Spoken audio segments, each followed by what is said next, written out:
안녕하세요, 간호학생 여러분. 지금 간호국가고시를 앞두고 많이 긴장되고 걱정되고 그러실 거예요.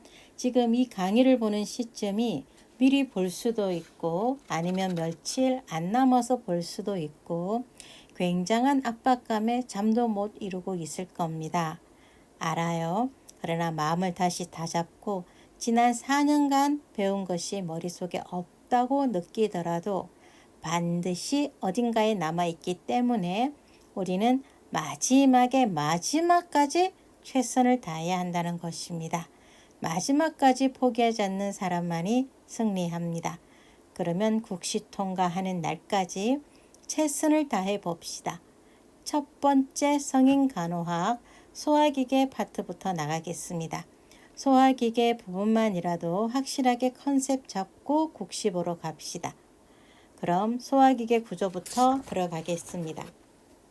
식도라고 하는 것은 해부학적인 구조로서 어떻게 생겼어요? 우리가 목을 지나서 목이 너무 길다, 그죠? 아니면은 선생님이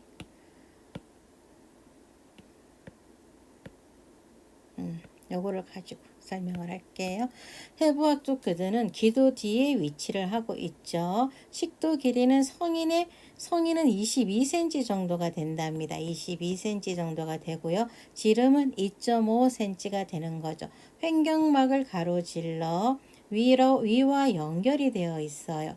구조는 여기 목 뒤에서 이렇게 횡격막 안까지 들어가 있더라.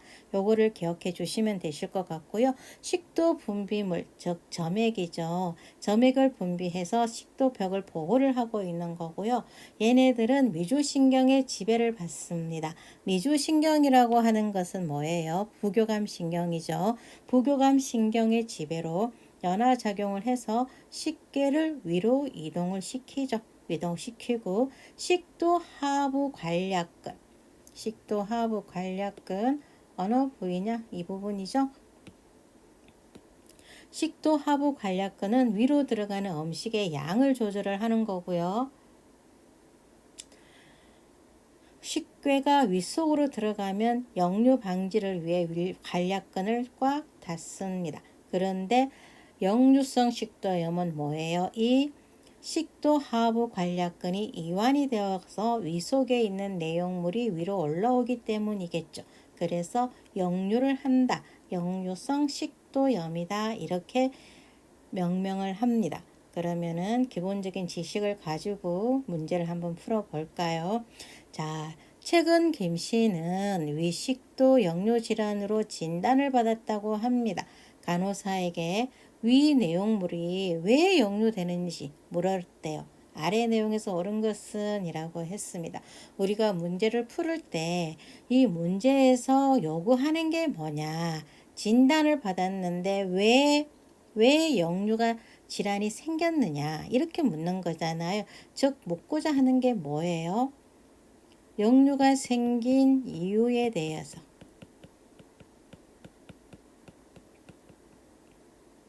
즉 정상을 얘기하는 원인을 물어보는 거죠. 원인이 뭐냐? 여러 가지 원인이 있지만 그 중에서 뭐다?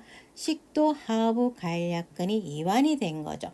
자, 볼까요? 식도 하부 기관에 운동성이 소실되어 식도로 역류하나요? 운동성이 실실이 되었으면 식도로 역류를 하지 못해요. 식도가 이렇게 있으면 요 하부 관략근에서 운동성이 소실됐다는 거잖아요. 그러면 음식물이 전체적으로 정체가 되겠죠. 이것은 뭐다?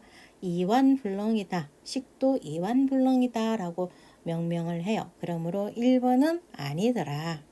그러면 두 번째, 음식을 삼킬 때 과도한 압력을 받아서 역류가 발생한다. 과도한 압력을 받는다. 어때요? 쭉쭉쭉 잘 내려가겠죠. 이것도 왜 의식도 역류 질환이 발생했는지에 대한 원인하고는 관계가 없죠. 자, 왜 생겼어요? 하부식도 관략근의 수축력이 약화돼서 역류가 일어난다. 약화되었다라는 건 뭐예요? 수축력이 이완되었더라, 풀렸더라. 그래서 역류가 일어나더라. 그래서 답은 3번이 되겠고요. 식도 열공이 탈장되어서 위 내용물이 식도로 역류되더라. 어때요? 아까 뭐라고 했어요? 식도의 길이가 횡격막 안에 들어가는 거죠. 들어가서 위랑 연결이 이렇게 되어 있단 말이죠. 그래서 이 부분의 근육이 어떤 이유든지 약화되어 있으면 이 열공을 통해서 이 위가 푹 올라가요. 그래서 이것은 탈장되어서 위 내용물이 식도로 역류되는 거랑은 관계가 없습니다. 자, 수분이 적은 음식을 주로 섭취해서 역류가 되나요? 그렇지는 않죠.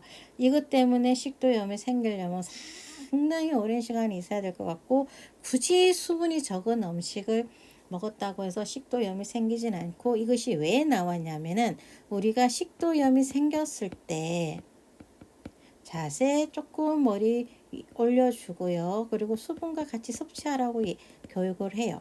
그렇기 때문에 이것이 약간 비틀려서 나온 얘기죠. 그래서 위식도 역류 질환의 진단을 받았는데 왜 역류되었냐? 이완이 되어서 수축력이 이완되어서 역류가 나더라. 그렇게 알아봐 주시면 되시고, 두 번째, 가슴이 타는 듯한 통증을 느꼈다고 합니다. 그리고 이렇게 또 위식도 역류 질환으로 진단을 받았다고 하네요. 또 이렇게 환자한테 왜 이런 병이 생겼는지 질문을 했어요. 잘못 설명된 것은 어떤 거냐? 자, 위식도 역류 질환이 생기는 이유가 기본적으로 흡연을 많이 하거나 뜨겁고 매운 음식을 먹거나 너무 빠르게 음식을 섭취를 하거나 복압을 준다거나 또 가장 중요한 거 관략근이 이완되어서 요 1에서 3, 4까지의 원인이 가장 흔한 원인인데 메인은 이완이죠. 메인은 이완이고 두 번째 메인은 복압, 세 번째는 흡연, 그 다음에 뜨겁고 맵고 뭐 카페인 등등등 이렇게 보면 돼요.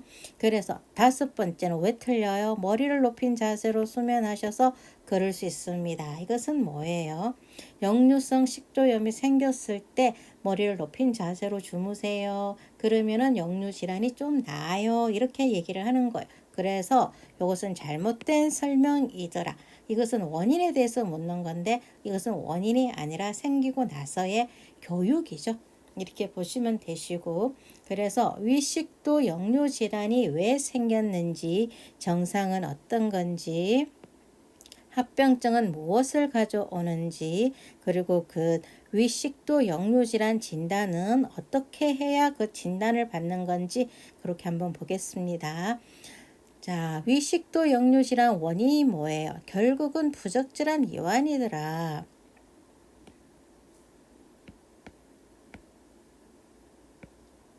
좀 작게. 그렇죠? 살짝 이렇게 올라오고. 자, 이 부분이 이완이 되어 있어서 위 내용물이 ปุ๊ 올라오는 거거든요. 그리고 아까 문제에서 풀었듯이 흡연이 위에 어떤 관략근을 약화시키더라. 엄주 말할 것도 없죠. 그리고 시계에 대해서 한번 살짝 정리를 하고 갈까요? 왜 고지방식이냐? 어쨌든 고지방식을 많이 먹을 경우 이렇게 부적절한 이완이 생기더라. 그 이유는 좀 더 파고들어야 되는데 어쨌든 고지방식이가 이렇게 부적절한 이완을 시키는 것 중에 하나더라. 그러면 여기서 문제에서 저지방식으로 하는 게 좋겠냐? 아니면 고지방식으로 하는 게 좋겠냐라고 나올 수도 있겠죠. 그래서 저지방은 식도 역류 질환이 생기고 나서는 저지방을 먹어야 되는 거고 고지방은 원인이더라. 이렇게 정리를 해주시면 되세요. 카페인 당연한 거고 안정제, 항콜린, 기량제, 베타 차단제, 바륨 등등은 당연히 원인이 될 수밖에 없다는 거 다 알고 계시는 거죠. 오렌지 주스도 왜 이것은 조금 이건가 저건가 생각할 수 있는데 왜 오렌지 주스가 여기 들어갔냐면은 시잖아요. 산도가 있기 때문에 그런 거고, 그리고 복압 증가 왜냐면 배가 이렇게 나와서 이렇게 압력을 가하잖아요. 그럼 어떻게 돼? 위가 푹 위산이 위쪽으로 푹 올라갈 수가 있는 거죠. 아무리 하부 관략근에 어떤 힘이 있다 하더라도. 그래서 복압이 정가가 되면은 위식도 역류 질환이 생길 수가 있더라.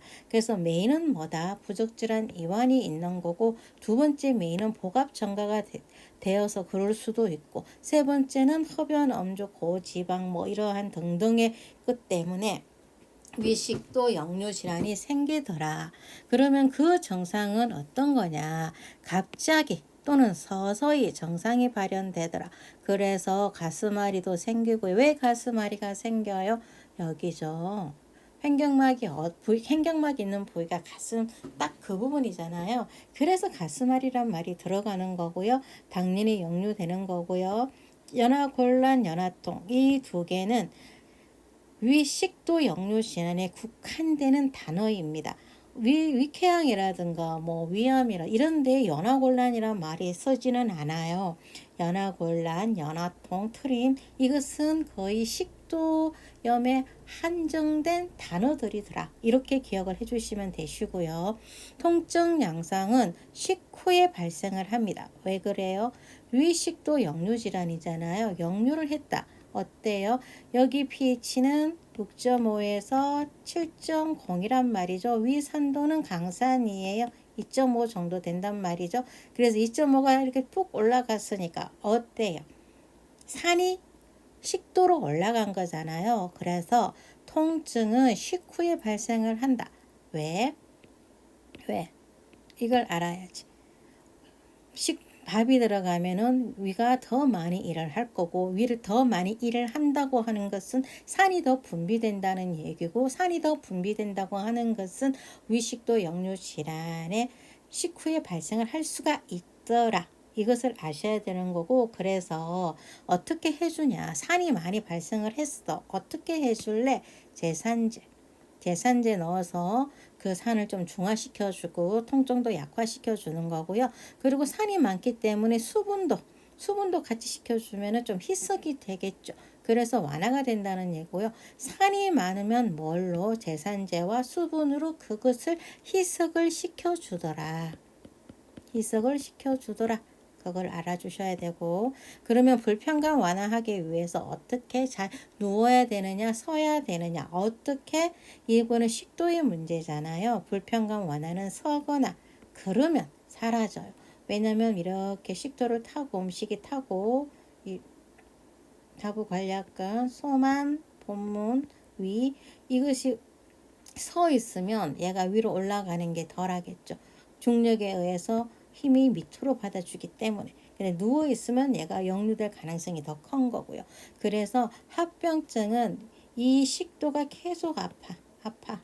그러면 이 합병증이 어떻게 생기느냐? 식도염도 생기고 식도가 협착이 될 수도 있고, 발해식도라 그래서 전암성 병소가의 어떤 얘기냐면은 세포가 변한다는 얘기죠.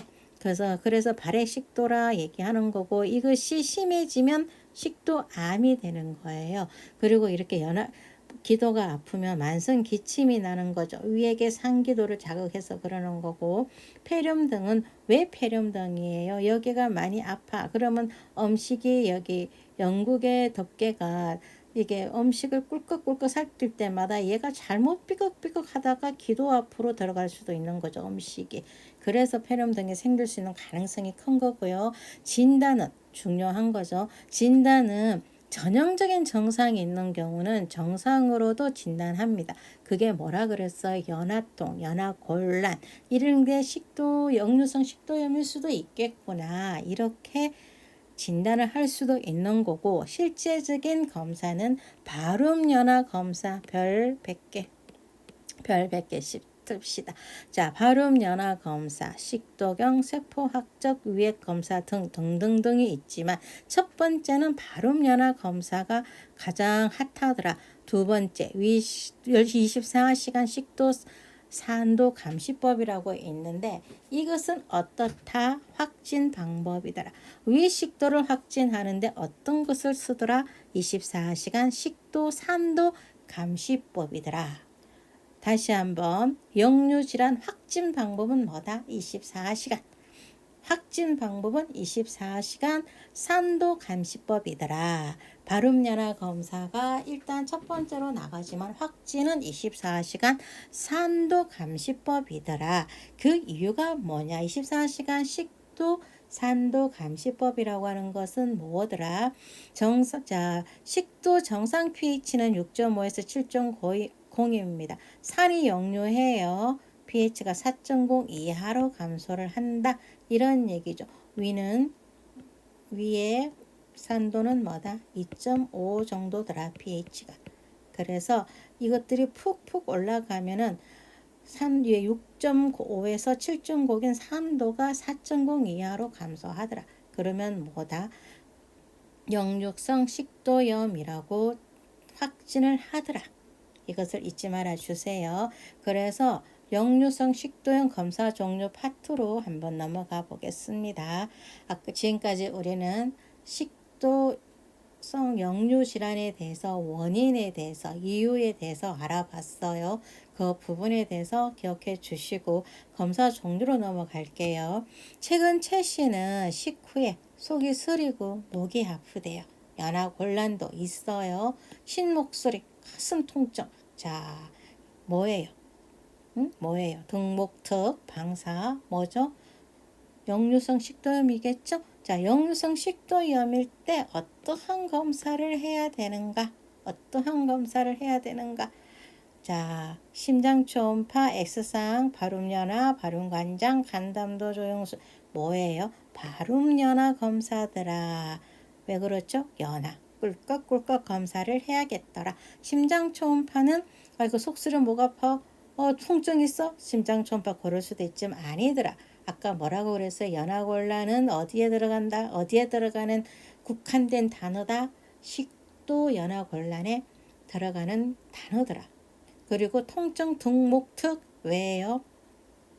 횡격막을 지나더라. 그래서 등목특 통증 이러한 것들이 식도염 역류질환이더라.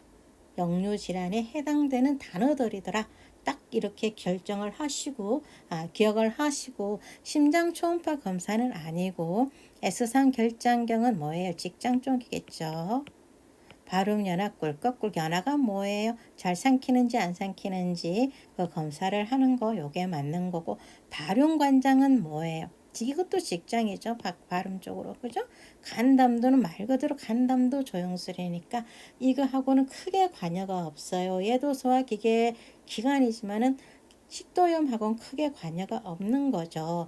그러면 발음 여기서 가끔씩 헷갈리는 게 있어요. 발음 연화 검사와 발음 관장에 대해서 가끔씩 헷갈리죠. 그죠? 발음이 두 개가 다 들어가 있어서 그래요. 연화는 뭐예요? 꿀꺽꿀꺽 검사이고 발음 관장은 관장이니까 말 그대로 직장에 관여되는 검사더라. 이렇게 정리를 해주시면 되세요. 네 번째, 40대 여성의 가슴이 쓰리고 신물이 자주 올라온다고 하네요. 그래서 검사를 받았다고 합니다. 그래서 이분에게 식도 역류 질환이라고 진단할 수 있는 검사 결과는 이 5개 중에서 뭐냐 이렇게 물어보는데요. 한번 가볼까요? 하부 식도 관략근의 압력이 저하되어 있더라. 하부 식도면은 여기겠죠. 여기겠죠. 이것이 압력이 저하되어 있더라. 무슨 얘기예요? 이완되어 있더라. 이완되어 있더라. 이런 얘기겠죠. 자, 별표 해놓고 두 번째로 가보면 헬리코박터 필로이드 검사가 양성이더라. 이거는 뭐예요? 위궤양이나 위쪽이죠. 그죠? 위에 대한 얘기겠죠. 잠열 검사 양성이더라. 뭐죠? 대장이겠죠. 식도의 산도 정상보다 상승? 식도의 산도 pH는 뭐더라? 6.5에서 7.0이더라. 얘보다 높아? 염기긴 하지만 정상이겠네. 정상이겠네. 그죠? 근데 아래보다 낮으면은 이것이 답이 될 수 있는 아래가 4.0보다 낮으면은 이것은 역류성이겠죠. 그러므로 이것도 4번도 아니다. 그래서 혈청 가스트린 수치가 상승했다. 이것도 소화 쪽이기 때문에 식도염하고는 관계가 없더라. 그러면 이 1에서 5번에서 답은 식도 하부 관략근의 압력이 쫙 조여주는 이 압력이 저하되어 있더라. 다른 말로 이완되어 있더라. 그래서 답은 1번이 되겠습니다. 이해 가셨나요? 진단 파트별로 이제 넘어가서 설명을 좀 드릴게요. 정상을 확인을 하는 거죠. 가스말이나 위산 역류 등으로 인해서 그 정상을 확인을 하는 거예요. 그리고 발음 연하 검사 24시간, 산도 검사, 식도 산도 검사예요. 정상이 6.5에서 7.0, 근데 4.0 이하시는 산 역류다. 그래서 식도염 역류 질환이라고 확진을 한다. 24시간은 확진을 한다. 확진을 하는 건 24시간 산도 검사더라. 가장 기본적인 거는 발음 연화 검사더라. 이렇게 구별을 두 개를 딱 기억을 해주시고 협심증과 감별 진단 필요하다 이거죠. 왜냐하면 통증 부위가 가슴 부위라서 그래요. 그래서 협심증이면 니트로글리세린 투여로 정상이 금감된다. 이것도 답가지로 나올 수가 있기 때문에 하나 챙기고 갑니다. 상부 위장관 내시경 검사 할 수도 있어요. 근데 이것이 답으로 나오기가 조금 곤란한 게 상부 위장관 쪽이잖아요. 다 상부 위장관이긴 한데 얘가 거의 위장관 내시경이기 때문에 얘가 나온다면 어떤 얘만 딱 얘 하나만 나올 수가 있어요. 그러면 얘가 답가지가 될 수가 있는데 그래서 얘는 살짝 세모로 챙겨만 가세요.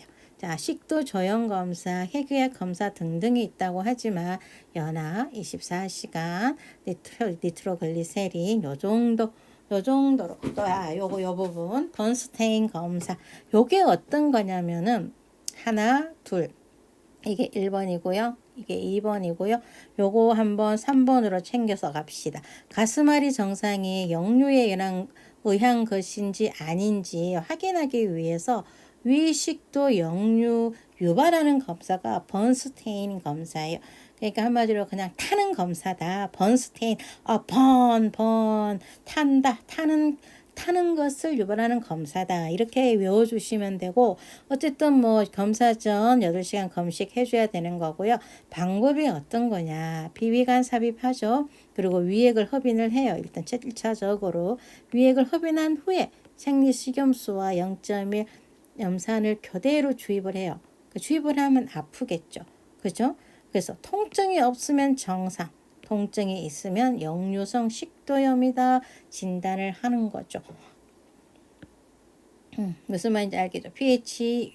이 식도의 pH가 6.5에서 7.0이기 때문에 얘를 떨어뜨렸을 때 아프단 말이죠. 아프면은 뭐다? 역류성 식도염으로 진단하더라. 발음 연화 검사가 가장 기본. 24시간 식도는 확진 검사, 세 번째는 번스타인 검사는 떨어뜨려서 역류성 식도염을 진단하는 검사 중에 하나더라. 이런 게 있고요. 그 외에는 위액 분석 검사라는 것이 있는데요. 얘도 삽입 후에 비위관을 삽입한 후에 식사와 식사 사이에 산 분비를 측정을 합니다. 그래서 위액 분비가 심하다. 너무 위벽에서 산이 많이 나온다. 이것을 어떤 거라 하면은 너무 지나치게 많이 나오는 것을 졸링글 에리슨 증후군이다. 이렇게 얘기를 해요. 위산이 과다하게 방출되는 증후군이 졸링글 에리슨 증후군이다. 이렇게 보시면 되시고 기초 위액 분비 검사는 또 뭐냐? 자, 위액 분석 검사, 위액 분비 검사. 기초 위액 분비 검사인데 한마디로 위액 분비가 약간 증가하거나 위액 분비가 감소한다거나 여기에 따라서 십이지장 궤양이냐 위궤양이냐 위암이냐 이렇게 보는 건데요. 그냥 이거는 그지 복잡하게 나오지 않을 것 같은데 그래도 한 번쯤은 알아봐 주시고 아예 안 나온다 위암이더라 요 정도만 제가 설명을 할게요. 다른 것은 우리 간호 학생 선생님들께서 정리를 좀 해주시면 되실 것 같아요. 위산 자극 검사 이런 것도 있긴 한데요. 얘도 비위관을 삽입을 하죠. 위산 분비 자극약물 주사 후 산 분비량을 측정을 하는 건데 뭐 이런 것이 결국은 요 1, 2, 3, 4 연하 24시간 번스테인 위액 분비 검사 요 정도 선에서 아마 검사는 요 정도 선에서 아마 마무리가 될 거예요. 국시라고 하는 것이 여러분들을 떨어뜨리기 위해서 나오는 게 아니라 어떤 최소한의 지식을 가지고 있으면 붙입니다. 그런 것이 있어요. 그러니까 마지막까지 최선을 다하시고 너무 세세하게 다 파고들지 않으셔도 돼요. 공부할 수 있는 시간이 너무 없기 때문에 식도에 관해서는 이 정도에 나오고 원인이 어떤 거고 증상이 어떤 거고 약이라든가 검사라든가 요게 키포인트 몇 개만 짚고 가셔야 돼. 그리고 문제를 많이 풀어봐야 하는 거. 문제를 많이 풀어보는데 너무 복잡해. 내가 이해를 할 수가 없어. 과감하게 통과하세요. 그렇게 복잡한 것은 국시에서 나오질 않아요. 이러다가 나오면 어떡하지? 하지만 제 경험상 또 다른 학생들도 지금까지 그런 경우는 없었어요. 자, 힘냅시다. 자, 5번째 약 부분으로 넘어가 볼게요. 지금까지 우리는 원인과 증상 그리고 검사에 대해서 공부를 했고 이제 약으로 넘어가겠습니다. 역류성 식도염 환자에게 콜린성 제제인 베타콜린 잠시만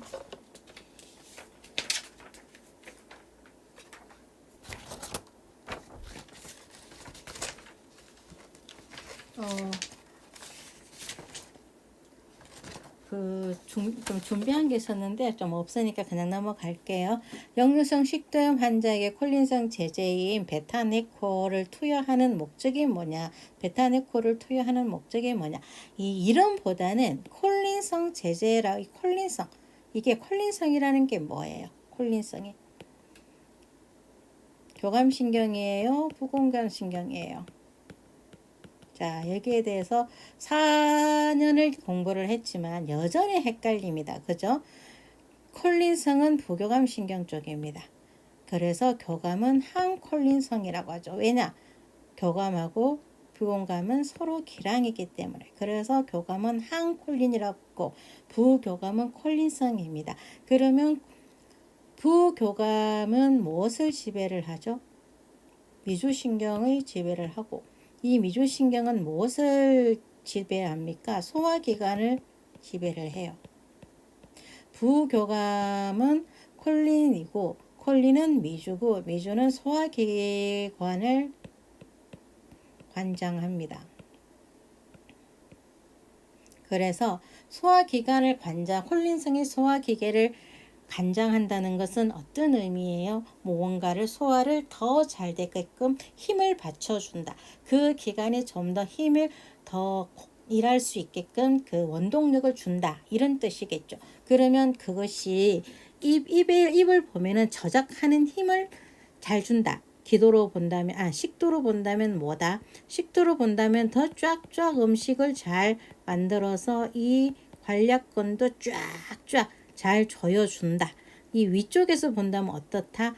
위벽이나 이런 것들이 산이 잘 나와서 이 음식을 잘게 쪼개서 밑으로 잘 12장 쪽으로 대장 쪽으로 잘 보내주더라. 근데 콜린성을 많이 나오면 뭐가 문제더라? 산이 많더라.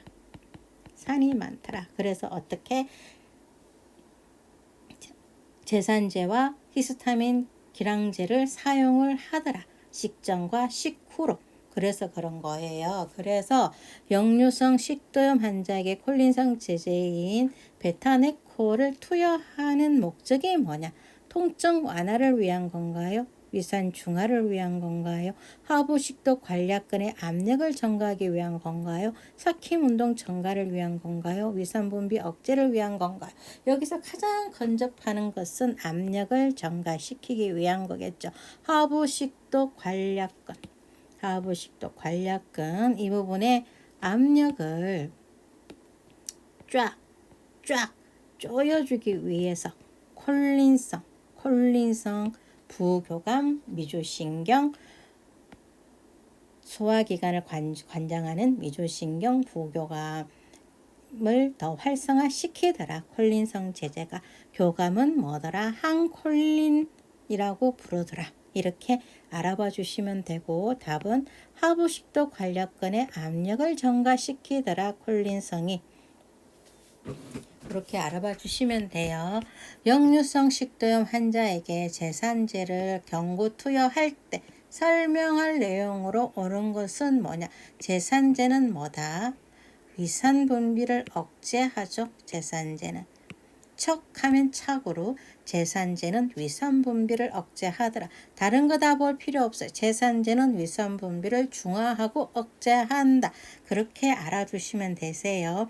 자, 내과적 치료 및 간호파트에서 약물 치료, 제산제, 콜린성 제제를 사용을 할 거예요. 산이 많이 나오기 때문에 역류성의 식도염 역류 질환은 위산이 위로 올라오는 거잖아요. 그래서 제산제를 써서 위산을 중화시켜서 아픈 통증을 완화시켜 줘야겠죠.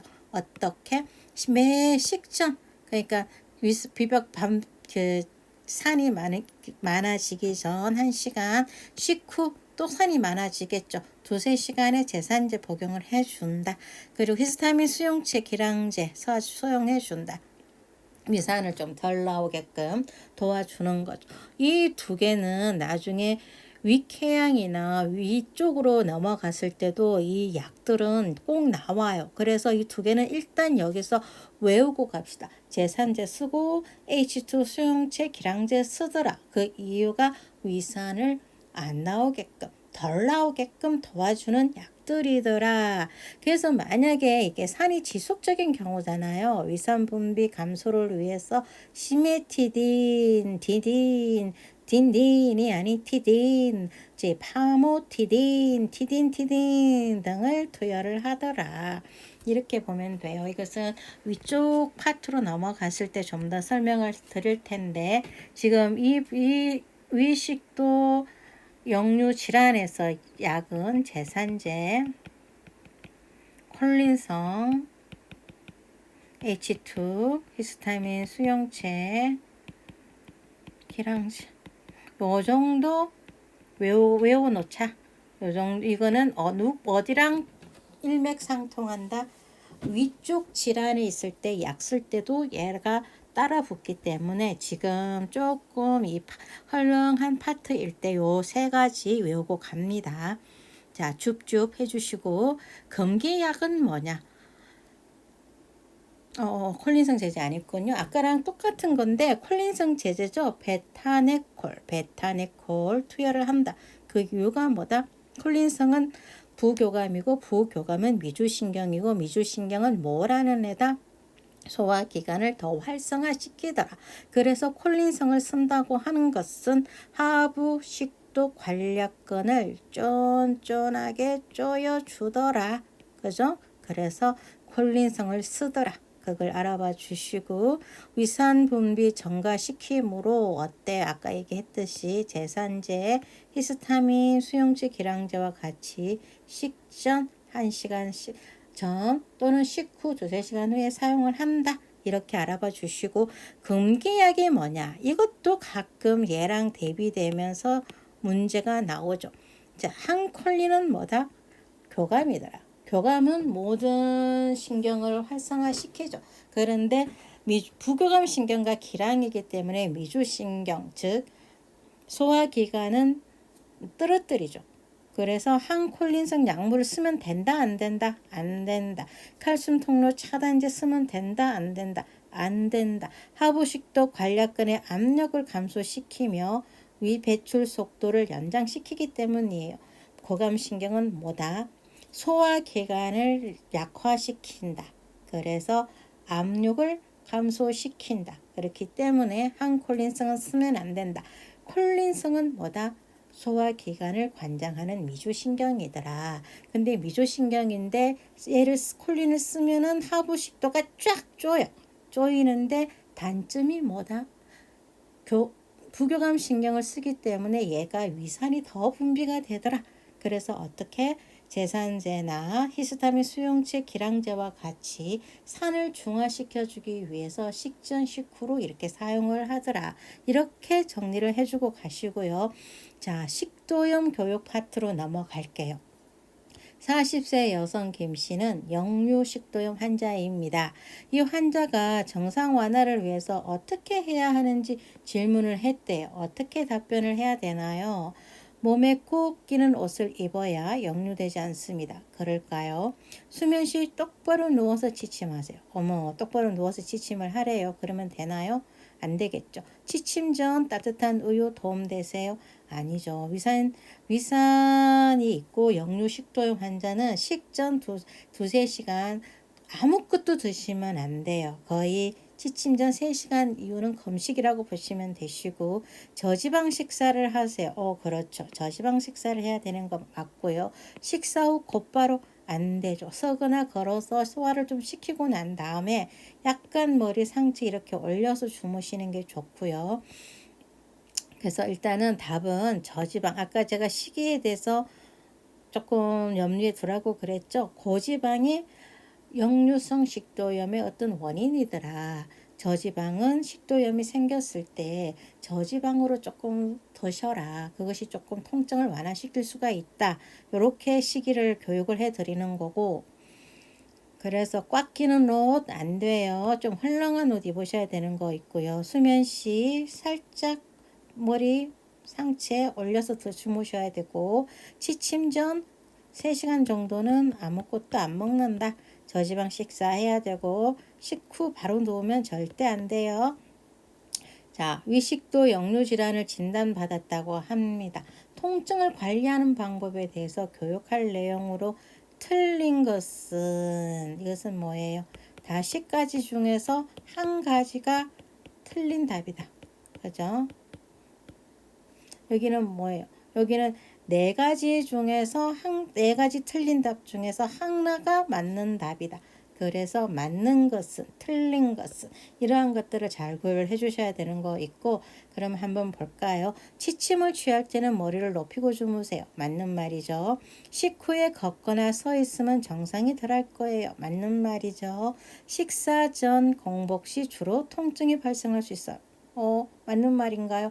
이렇게 식사 전 공복하면 이제 사람들이 헷갈리기 시작합니다. 자, 이건 일단 별표.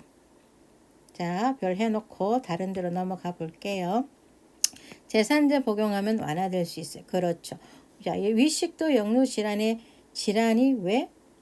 산이 많은 거잖아요. 제산제 복용하면 완화될 수 있죠. 식사할 때 물을 마시는 것이 도움될 수 있어요. 그렇죠. 식도로 음식이 내려갈 때 산이 많을 때 물을 소량씩 섭취해주면 좀 도움이 될 수 있어요. 자, 그러면 틀린 건 뭐다? 식사 전 공복 시. 이것은 아니다. 언제? 식후. 왜? 밥을 먹었으면 그것을 소화를 해야 되잖아요. 그래서 어떻게 산이 더 많이 분비되더라. 그러면 안 된다. 그래서 식사 전과 식후에 대해서 우리가 글로만 외우지 말고 산이 왜 분비되더라? 역류성 식도 질환은 왜 이완이 되어서 산이 많이 식도로 올라오는 거잖아요. 그래서 산은 왜? 밥을 많이 먹으면 개를 소화시키기 위해서 위벽에서 산이 많이 나오더라. 그래서 식후가 아프더라. 식전은 편안하기 때문에 통증이 없겠죠. 그래서 답이 왜 식사 전 공복 시가 주로 통증이 발생할 수 있는가? 교육할 내용으로 틀린 것에 대해서 3번이 왜 답인지에 대해서 한번 생각을 하고 넘어가시면 될 것 같습니다. 위식도 역류병 정상 완화를 위한 교육 내용. 자, 정상 완화를 위해서 교육 내용을 어떻게 해야 된다. 자, 4가지 중에서 한 개가 맞다. 식후 바로 눕는 거 안 된다. 고섬유 음식에 대해서 아까 뭐라 그랬어요? 저지방, 고섬유. 아까 고섬유를 제가 설명을 안 드렸네. 고섬유 음식 먹어야 되는 거 맞고요. 8시간마다 다량의 음식 안 되죠. 소량으로 자주 섭취를 해줘야 됩니다. 엎드려 수면 안 돼요. 식침 전 안 돼요. 취침 전은 무조건 안 됩니다. 따뜻한 물이건 마른 간식이건 그건 좋지 않아요. 그래서 3시간 정도는 금식이다. 이렇게 생각을 해주시면 되실 것 같습니다. 극한 얘기로 금식이죠. 자, 마지막 35세 여성 김 씨는 퇴원 후에 역류성 식도염 정상 완화를 위해서 어떻게 해야 하는지 묻고 있다고 합니다. 교육할 내용으로 옳은 것. 교육에 대해서 한 4가지 정도 문제가 나왔는데 약간 국시에서도 이렇게 교육에 대해서 문제가 많아요. 자, 그래서 역류성 식도염 정상 완화에 대해서 우리가 어떻게 교육을 할 거냐, 너가 무엇을 알고 있니? 이거거든요. 식사 도중 또는 식후 수분 섭취하시면 안 됩니다. 뭐예요? 식사 도중에 물을 조금씩 소량씩 먹어라. 이건 아니죠. 식후 1시간 동안 옆으로 아니죠. 서서 서거나 걸어야만이 정상이 완화된다. 그거 알아주시면 되고, 수면 시에 침상머리 높인 체위 유지, 그렇죠. 주무실 때 약간 좀 올려라. 이렇게 맞는 거고, 식도가 자극되지 않기 위해 빨대 안 됩니다. 더 상처나고 가스를 발생시켜요.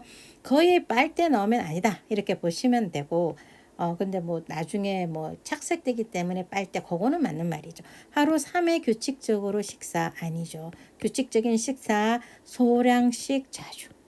소량씩 자주. 요거 잊지 마시고. 헐렁한 옷 입어야 되는 거고 있고, 잘 때 살짝 머리 올리고. 자, 어쨌든 식이 조절 및 생활 양식 변화 파트 요거 마지막이니까 힘내서 자, 들어보세요. 소량씩 자주 섭취해야 됩니다. 하루 한 4, 6회 정도 나누어서 먹어라. 이렇게 얘기는 거 있고요. 뜨거운 찬, 양념, 강한 음식, 지방식이 고지방식이죠.